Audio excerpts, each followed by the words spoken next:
Telugu Desam పార్టీతోనే Christian మైనారిటీలకు నిజమైన సంక్షేమం సాధ్యమని ఎమ్మెల్యే బూర్ల రామాంజనేయులు స్పష్టం చేశారు. అమరావతిలోని ఎన్టీఆర్ భవన్ నుంచి నిర్వహించిన మీడియా సమావేశంలో ఆయన మాట్లాడారు. తెలుగుదేశం హయాంలో క్రిస్టియన్ మైనారిటీలకు విద్య, ఉపాధి, సంక్షేమ పథకాల్లో సముచిత ప్రాధాన్యమిచ్చామన్నారు. ప్రస్తుత పాలనలో మైనారిటీలకిచ్చిన హామీలు అమలు కావడం లేదని విమర్శించారు. క్రిస్టియన్ సంక్షేమం పేరుతో రాజకీయ లబ్ధి పొందే ప్రయత్నాలు జరుగుతున్నాయని, కానీ వాస్తవంగా వారికి ఉపయోగపడే కార్యక్రమాలు లేవన్నారు.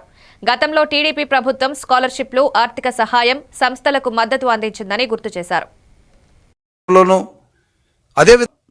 క్రిస్టియన్ భవన్ 2019లో చంద్రబాబు నాయుడు గారు ఈ రాష్ట్రానికి విడిపోయినటువంటి ఒక రాష్ట్రానికి క్రైస్తవుల యొక్క మనోభావాలని అద్దం పట్టే విధంగా ఒక క్రిస్టియన్ భవన్ నిర్మాణం జరగాలని ఆనాడే 16 కోట్ల రూపాయలు మంజూరు చేస్తే గుంటూరు నడిబొడ్డునున్నటువంటి ఆ క్రైస్తవ భవనాన్ని ఆ తర్వాత వచ్చినటువంటి మరి ఆయన ఇచ్చినటువంటి మాట మేరకు ఈరోజు దాదాపుగా 8,427 మంది ఫాస్టర్లకి 51 కోట్ల రూపాయలు, ఒక్కొక్కరికి 5,000 రూపాయల చొప్పున మనకు వాళ్ళకి డబ్బులు ఇవ్వడం అనేటువంటిది కూడా జరుగుతూ ఉంది.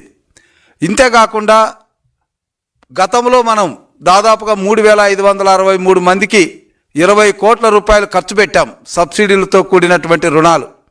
ఇప్పుడు కూడా 1,00,000 రూపాయలకు తక్కువ కాకుండా సబ్సిడీ ఇస్తూ 2,50,000 వరకు బ్యాంకు రుణంతో కలిపి, అదేవిధంగా క్రైస్తవ సోదర కుటుంబాల్లో తల్లికి వందనం పథకంలో ఎంతమంది పిల్లలు చదువుతూ ఉంటే అంతమంది పిల్లలకి 15,000 రూపాయల చొప్పున ఆర్థిక సహాయం అందించడం అనేటువంటిది కూడా జరుగుతూ ఉంది.